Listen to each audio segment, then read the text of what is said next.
Hello students, today we are going to learn the classification of kingdom fungi. अब किस basis पे इन्हें classify किया, किंगडम फंजाई को ग्रुप्स में डिवाइड कर दिया. तो किस बेसिस पे डिवाइड किया? The basis for the division of kingdom fungi into various divisions depends upon अब किस बेसिस पे जो किंगडम फंजाई है उसकी डिविजन्स बताती है. ग्रुप्स को क्या कहा फिर? डिविजन्स. किस बेसिस पे बनाए? मॉर्फोलॉजी ऑफ माइसिलियम, कि उनका माइसिलियम कैसा है, सेपरेट है या फिर सिनोसाइटिक है या ब्रांच्ड है और अनब्रांच्ड है, इसके बेसिस पे ग्रुप बनाए. मोड ऑफ स्पोर फॉर्मेशन, और वो किस मेथड से स्पोर फॉर्म कर रहे हैं, कॉनिडिया फॉर्म कर रहे हैं या स्पोरेंजियोस्पोर फॉर्म कर रहे हैं या फिर सेक्शुअल जो उनके स्पोर्स हैं वो किस टाइप की हैं, उसके बेसिस पे डिवाइड किया. The kind of fruiting bodies present, अब फ्रूटिंग बॉडीज जो डेवलप होती हैं after sexual reproduction. Sexual reproduction में पहले तो क्या बनेगा? डाइकेरियन बनेगा. अब डाइकेरियन से फ्रूटिंग बॉडी बन सकती है और फ्रूटिंग बॉडी जाइगोट प्रोड्यूस कर सकती है, या फिर डाइकेरियन से जाइगोट प्रोड्यूस हो सकता है और जाइगोट फिर डिवाइड होकर फ्रूटिंग बॉडी बना सकता है. तो फ्रूटिंग बॉडी कैसी है उसके बेसिस पे डिवाइड किया. तो 3 बेसिस पे ग्रुप्स बना दिए फंजाई की. कितने ग्रुप्स बना दिए, कितने डिविजन्स बना दिए? 4 डिविजन्स बना दिए. First phycomycetes, second ascomycetes, third basidiomycetes and 4th deuteromycetes. Now first, Phycomycetes. The Phycomycetes fungi can be found in aquatic habitats on decaying wood in moist and damp places or as obligatory parasites on plants. अब कहाँ कहाँ पे present होते हैं, कहाँ कहाँ पे मिल सकते हैं अपन को Phycomycetes fungi? तो एक्वेटिक हैबिटेट्स में रहते हैं, या फिर डिकेइंग वुड है जो डिके हो रही है, ख़राब हो रही है धीरे धीरे वुड, उस पर. अब अगर वुड पे भी प्रेजेंट है तो भी कहाँ पे, किस एरिया में होंगे वो? Moist and damp area. Moist होना चाहिए और डार्क होना चाहिए, ऐसे एरिया पे प्रेजेंट होंगे. या फिर वो हो सकते हैं ऑब्लिगेटरी पैरासाइट्स.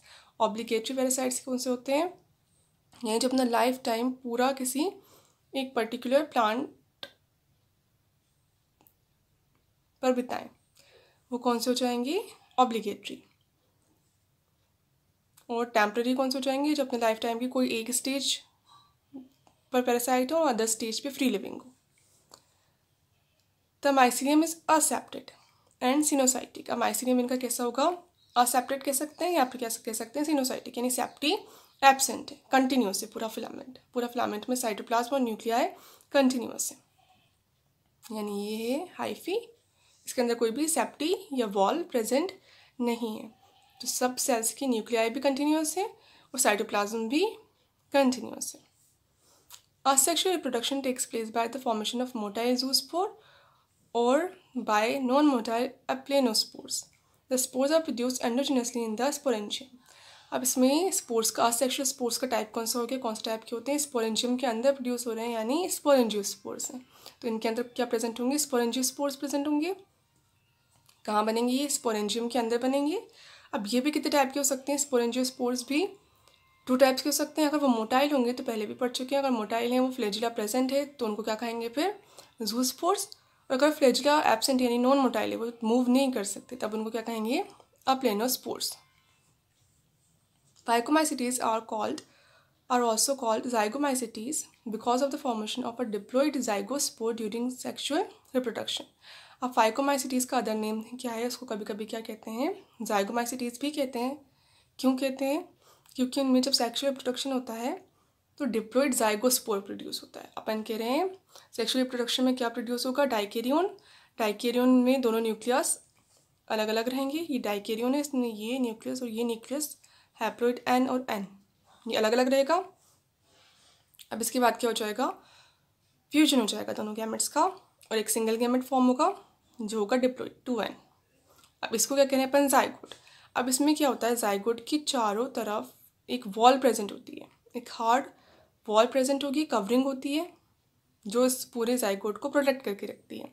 अगर कंडीशंस कैसी हैं? एडवर्स कंडीशंस हैं, बुरी कंडीशंस हैं, उस टाइम पे अगर ये जर्मिनेट होकर फंजाई बना ले तो वो फंजाई सर्वाइव नहीं कर पाएगा. तो क्या करता है? वो जाइगोट स्टेज में ही रहेगा और जाइगोट की चारों तरफ क्या होगी? कवरिंग होगी जो उसको प्रोटेक्ट करके रखेगी उस कंडीशन में, एक्सट्रीम कंडीशन में. अब इसकी चारों तरफ कवरिंग प्रेजेंट है और स्पोर्स की चारों तरफ कवरिंग प्रेजेंट होती है, इसीलिए जो जाइगोट है किसको रिजेंबल करता है, स्पोर को रिजेंबल करता है, इसलिए जाइगोट को फिर क्या कहते हैं, जाइगोस्पोर। तो मेन फीचर क्या है इस डिवीजन का कि इसमें जाइगोट किसकी फॉर्म में होता है, जाइगोस्पोर की फॉर्म में होता है, जिसकी चारों तरफ कवरिंग होती है। अब जब कंडीशंस कैसी हैं, अनफेवरेबल हैं, एडवर्स कंडीशंस हैं, तब ये किसी स्टेज में रहेगा, जाइगोस्पोर की स्टेज में ही रहेगा। इसके बाद जब अच्छी कंडीशन आ जाएंगी, फेवरेबल कंडीशंस आ जाएंगी, तब ये जर्मिनेट हो जाएगा और क्या बना लेगा, हाइफा बना लेगा। हाइफा से फिर डिवाइड हो के बहुत सारे हाइफे बन जाएंगे और पूरे ग्रुप को क्या कहेंगे फिर, mycelium.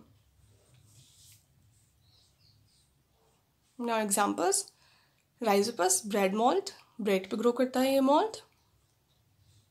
Mucor and albugo parasitic fungi on mustard. अब म्यूकर क्या है, म्यूकर भी पैरासाइट है और एल्बुको किस पे पैरासाइट है, मस्टर्ड पे पैरासाइट है। नाउ सेकेंड डिवीजन, एस्कोमाइसिटीज, इनका कॉमन नेम है sac fungi. They are mainly saprophytic और पैरासाइटिक। कैसे होंगे ये, सैप्रोफाइटिक होंगे या तो डेड और डिकेइंग मटेरियल पर लिव करेंगे, या फिर पैरासाइटिक होंगे, दूसरे ऑर्गेनिज्म की बॉडी पर रहेंगे। सम कुड बी डिकम्पोजर्स, अब डिकम्पोजर्स हो सकते हैं। सैप्रोफाइटिक क्या होते हैं, मोस्टली डिकम्पोजर्स होते हैं, यानी ये जो बड़े बड़े मॉलिक्यूल उनको ब्रेक डाउन करके छोटे मॉलिक्यूल में चेंज कर देते हैं। और कॉप्रोफिलस, कॉप्रोफिलस भी हो सकते हैं, यानी ग्रोइंग ऑन डंग, डंग पर अगर ग्रो कर जाएँ तो उनको क्या कहते हैं, ऐसे ऑर्गेनिज्म को कॉप्रोफिलस। तो ये कैसे हो सकते हैं, कॉप्रोफिलस भी हो सकते हैं। Next, they have septate and branch hyphae, यानी इनका हाइफी कैसा होता है, ब्रांच होता है। The tube-like haploid hyphae have large pores in septa, और इसकी जो सेप्टा पे क्या होते हैं, पोर्स भी प्रेजेंट होते हैं। ये हाइफी है, एक सिंगुलर क्या होता है, हाइफा, सिंगुलर है हाइफा, इस पे सेप्टा प्रेजेंट होते हैं। सेप्टा के बीच में क्या होता है, पोर्स होते हैं, जिनके थ्रू ये अलग अलग चैम्बर्स बन गए। तो एक चैम्बर का न्यूक्लियस दूसरे चैम्बर में जा सकता है उस पोर्स से होता हुआ, यानी इसका जो साइटोप्लाज्म है वो कंटिन्यू होता है, फ्लो करता रहता है। Next, asexual reproduction is by producing asexual spores called conidia. अब इसमें क्या प्रोड्यूस होंगे, असेक्सुअल स्पोर्स कौन से होंगे, कॉनिडिया, यानी वो एपेक्स से ब्रांच की, हाइफी की एपेक्स से, ये हाइफी है, हाइफा है, इसका जो एपेक्स वाला पार्ट है, ऊपर अपर कॉर्नर जो है इसका, यहाँ से बडिंग के थ्रू फॉर्म हो जाएंगे कॉनिडिया एक्सोजिनसली। अब जो स्पोरेंजियोस्पोर्स होते हैं वो एक स्ट्रक्चर स्पोरेंजियम के अंदर प्रोड्यूस हो रहे हैं, इसलिए उनको क्या कहते हैं, एंडोजिनस स्पोर्स। और ये बाहर ही प्रोड्यूस हो रहे हैं, कोई स्पेशल स्ट्रक्चर के अंदर नहीं है, इसलिए इनको क्या कहेंगे, एक्सोजिनस स्पोर्स, या फिर they are produce exogenously on the tips of special hyphae called conidiophores. अब ये जिस हाइफी पे प्रोड्यूस होंगे उस पर्टिकुलर हाइफी को क्या कहेंगे फिर, conidiophores. Conidia on germination produce mycelium. अब ये जब इससे सेपरेट हो जाएगा, एयर के थ्रू दूसरे प्लेस पे चला जाएगा, वहाँ पे जाके जर्मिनेट हो जाएगा और क्या प्रोड्यूस कर देगा, सेकंड हाइफी प्रोड्यूस कर देगा, फिर हाइफी वो डिवाइड हो जाएगा और पूरा माइसीलियम प्रोड्यूस हो जाएगा। Sexual reproduction occurs by sexual spores called ascospores. अब इस पर्टिकुलर जो डिवीजन है एस्कोमाइसिटीज, इसके जो स्पोर्स होंगे सेक्शुअल स्पोर्स, उनको क्या कहेंगे, ascospores, which are produce endogenously. वो कहाँ प्रोड्यूस होते हैं, एंडोजिनसली, यानी स्पेशल स्ट्रक्चर्स के अंदर प्रेजेंट होते हैं। अब वो स्पेशल स्ट्रक्चर्स कैसी होती हैं, सेक लाइक होती हैं, यानी थैली जैसी दिखती हैं, कॉल्ड एस्काई, और उनको क्या कहते हैं, एस्काई कहते हैं। इसलिए इनका कॉमन नेम क्या है, सेक फंजा, यानी इनके जो स्ट्रक्चर्स होती हैं जिनके अंदर सेक्शुअल स्पोर्स प्रोड्यूस होंगी वो होती हैं सेक लाइक, और उनको क्या कहेंगे, एस्काई। अब क्या हुआ, फर्स्ट तो बनता है डाइकेरियन, डाइकेरियन डेवलप हो जाता है, फिर फ्रूटिंग बॉडी बना लेगा, फ्रूटिंग बॉडी के अंदर फिर दोनों न्यूक्लियस फ्यूज होकर क्या बना लेंगे, जाइगोट प्रोड्यूस कर देंगे। अब जो जाइगोट बना 2n, इसके अंदर होगा फिर मियोसिस। थर्ड स्टेप क्या होती है सेक्शुअल रिप्रोडक्शन में, मियोसिस। और मियोसिस में हमेशा कितनी सेल्स प्रोड्यूस होती हैं, 4 सेल्स प्रोड्यूस होती हैं, और सारी सेल्स में नंबर ऑफ क्रोमोसोम या number of sets of chromosome कितना होता है, हाफ होता है। तो सारी कैसी होंगी फिर, हैप्लॉइड होंगी, यानी क्या बनेंगे, हैप्लॉइड स्पोर्स बनेंगे। अब ये हैप्लॉइड स्पोर्स किस में बनेंगे, ये पूरा होगा प्रोसेस स्पेशल स्ट्रक्चर्स के अंदर जो होंगी फ्रूटिंग बॉडी पे प्रेजेंट। इस स्ट्रक्चर को क्या कहेंगे फिर, ASCII. These sky are arranged in different types of fruiting bodies called ascocarps. अब जिस फ्रूटिंग बॉडी पे ये प्रोड्यूस हुए उनको क्या कहेंगे? एस्कोकार्प्स. एग्जाम्पल सेक्रोमाइसिस यीस्ट जो यूनिसेलुलर फंजाई है. पेनिसिलियम जिससे एंटीबायोटिक पेनिसिलिन प्रोड्यूस होती है, ड्राइव होती है. एस्परजिलस ये भी पैरासाइटिक है. न्यूरोस्पोरा का जेनेटिक एक्सपेरिमेंट्स में यूज़ करते हैं. न्यूरोस्पोरा जो फंजाई है इसका बहुत ज़्यादा यूज़ होता है. जो एक्सपेरिमेंट्स होते हैं जेनेटिक्स से रिलेटेड उनमें. Morels are edible fungi. Morels को न्यूट्रिशन के लिए यूज़ करते हैं humans. Edible. Now third, basidiomycetes और club fungi. They grow in soil, on logs and tree stumps and in living plant bodies as parasites in the form of rust or smut. आप कहाँ grow कर सकते हैं? ये soil पे grow कर सकते हैं डायरेक्टली, या फिर जो लॉग्स होते हैं यानी जो ब्रांचेस या स्टेम्स होते हैं ट्रीज के उन पर, एंड ट्री स्टम्प्स और ट्री के जो स्टम्प्स होते हैं काटने के बाद जो रिमेनिंग पार्ट रह जाता है स्टेम का उस पर ग्रो कर सकते हैं. और लिविंग प्लांट्स की ये तो नॉन लिविंग होंगी, कटे हुए होंगे. और अगर लिविंग प्लांट है उसकी बॉडी पे भी ग्रो कर सकते हैं, तब उनको क्या कहेंगे? पैरासाइट्स कहेंगे. In the form of rust and smut. ये क्या कॉज करते हैं? एक special type of disease cause करते हैं जिनको क्या कहते हैं फिर? डिजीज़ को रस्ट और smut. The mycelium is branched and separate. अब माइसिलियम इनका भी कैसा होगा? सेपरेट होगा और ब्रांच्ड होगा, यानी बहुत सारी ब्रांचेस होंगी उसके अंदर. एक ही जो हाइफी है वही डिवाइडेड रहेगा ब्रांचेस में और होगा सेपरेट.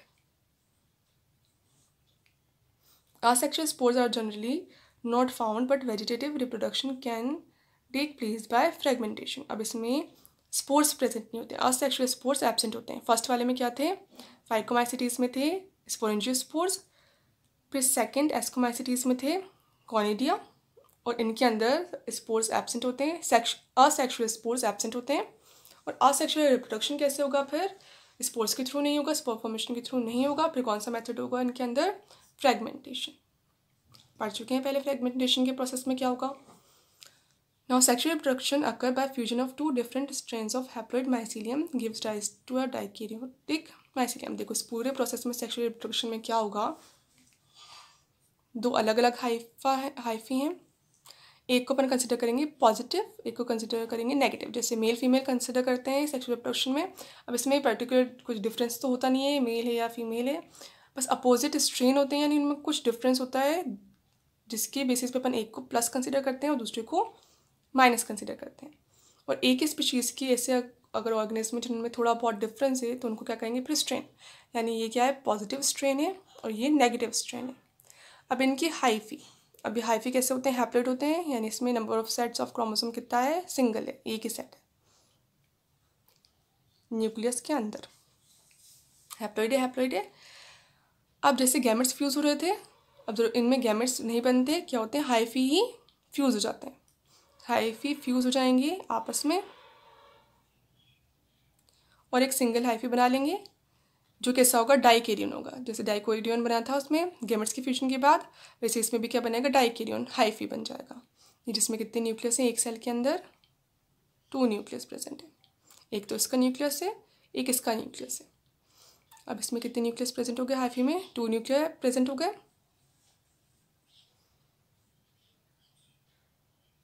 अब ये क्या बना लेगा? पूरे ब्रांचेस बन जाएंगे इस पर भी. इसको क्या कहेंगे फिर? Dikaryotic mycelium. और dikaryotic mycelium gives rise to basidiocarp fruiting body. अब हमेशा क्या बनता है? इसके बाद क्या बन सकता है? फ्रूटिंग बॉडी बन सकती है. तो ये क्या बना लेगा फिर? Fruiting body. जैसे मशरूम इसमें ही आते हैं, तो मशरूम जैसी फ्रूटिंग बॉडी बन जाएगी. ये पूरी बॉडी बन जाएगी फ्रूटिंग बॉडी. इसकी सेल्स में कितने होंगे? डाइकैरियन होगी इसकी हर सेल, यानी 2 न्यूक्लियर प्रेजेंट है हैप्लॉइड. अब इस फ्रूटिंग बॉडी को क्या कहते हैं? बेसिडियोमाइसिटीज में बेसिडियोकार्प. बेसिडियोकार्प प्रोड्यूस हो गई विजिबल अबव द सरफेस. ये सरफेस के नीचे रहता है और ये सरफेस के ऊपर रहता है. सॉइल है या वुड है उसके अंदर रहता है ये वाला पार्ट, और ये वाला पार्ट फिर फ्रूटिंग बॉडी जो है वो ऊपर निकल जाती है. The basidiocarp gives rise to basidium. अब इससे क्या बनते हैं? स्पेशल स्ट्रक्चर्स बनती है जिनके अंदर फिर सेक्सुअल स्पोर्स प्रोड्यूस होंगे. उन स्ट्रक्चर्स को क्या कहते हैं? बेसिडियम सिंगुलर और बेसिडिया प्लूरल. तो यहाँ पे स्पेशल स्ट्रक्चर्स प्रोड्यूस हो गई, जिनको क्या कह रहे हैं, बेसिडियम। ये बेसिडियम, एक सिंगल बेसिडियम, सेकंड बेसिडियम, ऐसे बहुत सारे बेसिडियम प्रोड्यूस हो जाते हैं। Meiosis takes place in basidium. अब ये जो बेसिडियम है, इनके अंदर क्या फॉर्म हो जाता है, जाइगोट। अभी तक तो कैसे थे, दोनों न्यूक्लियाई अलग अलग थे, हैप्लॉइड। अब क्या हो जाएंगे, वो जाइगोट फॉर्म कर लेंगे। तो इन बेसिडिया के अंदर क्या बन जाएगा, जाइगोट बन जाएगा, जो होगा डिप्लॉइड 2n। उसके बाद जाइगोट बनने के बाद हमेशा क्या होगा, मियोसिस का प्रोसेस होगा, जिससे 4 स्पोर्स प्रोड्यूस होंगे। Meiosis takes place in basidium and gives rise to 4 haploid basidiospores. अब हैप्लॉइड ही होंगे, हमेशा मियोसिस से 4 सेल्स बनती हैं और वो हैप्लॉइड होती हैं। स्पोर्स जो बनेंगे वो 4 होंगे एंड हैप्लॉइड होंगे। अब उन स्पोर्स को क्या कहेंगे, फिर जो बेसिडियोमाइसिटीज में प्रोड्यूस हो रहे हैं उनको कहेंगे बेसिडियो स्पोर्स। तो basidiospores are exogenously produced. अब ये कैसे प्रोड्यूस होते हैं, अंदर नहीं प्रोड्यूस होते, इनमें तो कहाँ हो रहे थे, एस्काई के अंदर हो रहे थे प्रोड्यूस। एस्क्यूमाइसिटीज में स्पेशल स्ट्रक्चर्स नहीं, एस्काई, उनके अंदर प्रोड्यूस हो रहे थे स्पोर्स, सेक्शुअल स्पोर्स। इनमें नहीं होता, इनमें एक्सोजेनसली प्रोड्यूस होते हैं। ये जो ये बेसिडिया बन गए, इनसे बडिंग के थ्रू यहाँ पे स्पोर्स प्रोड्यूस हो जाएंगे, basidiospores. These haploid spores give rise to haploid hyphae। अब ये सेपरेट हो जाएंगे इससे और एयर के थ्रू दूसरी जगह पे चले जाएंगे, वहाँ पे जाके वो क्या प्रोड्यूस करेंगे, हैप्लॉइड हाइफी। एक न्यू हाइफी प्रोड्यूस कर देंगे, जो कैसा होगा, फिर हैप्लॉइड था स्पोर, तो हाइफी भी हैप्लॉइड होगा ऑफ पर्टिकुलर स्ट्रेन। अब ये जो हाइफी बनेगा, ये या तो पॉजिटिव स्ट्रेन का हो सकता है या फिर नेगेटिव स्ट्रेन का हो सकता है। Now the common name club fungi refers to club shaped structure called basidia. अब ये जो बेसिडिया होती हैं, कैसे होती हैं, क्लब शेप्ड होती हैं, ऐसे होती हैं, इसलिए इनको क्या कहते हैं, बेसिडियोमाइसिटीज को क्लब फंजाई कहते हैं। एग्जाम्पल्स, एगेरिकस जो मशरूम होता है, अस्टिलागो स्मट और पैरासाइटिक फंजाई क्या करता है, स्मट डिजीज कॉज करता है प्लांट्स में। पक्सीनिया रस्ट डिजीज कॉज करता है, और पैरासाइटिक फंजाई दोनों ही क्या है, पैरासाइटिक, एस्टिलागो एंड पक्सीनिया, और एगेरिकस है mushroom. Now last 4th division, deuteromycetes और इम्परफेक्ट फंजाई। अब ये कैसे हैं, इम्परफेक्ट फंजाई हैं, यानी इनमें सेक्सुअल रिप्रोडक्शन नहीं होता, सेक्सुअल रिप्रोडक्शन एब्सेंट है। सब में हो रहा है सेक्सुअल रिप्रोडक्शन। फर्स्ट फाइकोमाइसिटीज में क्या हो रहा है, सेक्सुअल रिप्रोडक्शन हो रहा है, और असेक्सुअल रिप्रोडक्शन हो रहा है स्पोरेंजियोस्पोर्स के थ्रू। इनमें भी सेक्सुअल रिप्रोडक्शन हो रहा है एस्कोमाइसिटीज में, और असेक्सुअल रिप्रोडक्शन हो रहा है कोनिडिया के थ्रू। बेसिडियोमाइसिटीज में सेक्सुअल रिप्रोडक्शन हो रहा है, असेक्सुअल रिप्रोडक्शन हो रहा है फ्रैगमेंटेशन के थ्रू। अब इनमें सिर्फ होगा असेक्सुअल रिप्रोडक्शन कॉनिडिया के थ्रू, और सेक्सुअल रिप्रोडक्शन होगा एब्सेंट, इसलिए इनको क्या कहेंगे, imperfect fungi. They are commonly known as imperfect fungi because only the asexual और vegetative phase of these fungi are known। अब रिप्रोडक्शन कैसा हो रहा है, asexual हो रहा है, तो ऐसे ऑर्गेनिज्म जो asexually रिप्रोड्यूस करते हैं उस फॉर्म को क्या कहते हैं, asexual form या asexual phase। They reproduce only by asexual spores known as conidia। किसके थ्रू रिप्रोड्यूस करेंगे, कॉनिडिया के through. The mycelium is separate and branched, mycelium कैसा होगा, सेपरेट एंड ब्रांच्ड होगा। Sexual reproduction has not been observed so far, और sexual reproduction अभी तक देखा नहीं गया। सम मेंबर्स आर सेप्रोफाइट्स, कैसे होते हैं, ये मोस्टली सेप्रोफाइट्स होते हैं। सम आर पैरासाइट्स हो सकते हैं। While a large number are decomposers, वो कैसे हो सकते हैं, डिकम्पोजर्स हो सकते हैं of litter and help in recycling of minerals. क्या कर देंगे, जो लिटर है, जो फॉरेस्ट में जो लीव्स या ट्विग्स नीचे फ्लोर पे गिर जाती हैं, उसको क्या कहते हैं, लिटर। उसमें से उसको डिग्रेड कर देते हैं, छोटे छोटे मॉलिक्यूल्स में ब्रेक डाउन कर देते हैं, उनमें जो मिनरल प्रेजेंट होते हैं उनको फिर दोबारा से सॉइल में पहुंचा देते हैं। This group includes a number of human parasites that cause athletes foot और रिंगवर्म।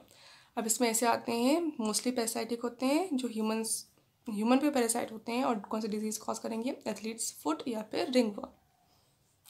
अब मान लो अगर अपन ने किसी फंजाई को रख दिया किसके अंदर, डिवीजन ड्यूटेरोमाइसिटीज के अंदर रख दिया, क्योंकि उसकी सेक्सुअल फॉर्म देखी नहीं गई थी, साइंटिस्ट ने किसी ने भी नहीं देखी, पर बाद में किसी साइंटिस्ट ने डिस्कवर कर दी कि ये इसकी सेक्सुअल फॉर्म ने, और ये डिस्कवर कर दी, तब उसको फिर इस ग्रुप से हटा देते हैं, डिवीजन से हटा देते हैं। फिर अदर कैरेक्टरिस्टिक्स के बेसिस पे उसको फाइकोमाइसिटीज, एस्कोमाइसिटी या बेसिडियोमाइसिटीज किसी भी एक डिवीजन में रख देंगे। Examples alternaria, colletotrichum, trichoderma. ये 3 फंजाई हैं मोस्ट इम्पोर्टेंट जो इसके अंदर आते हैं। ये था क्लासिफिकेशन ऑफ फंजाई।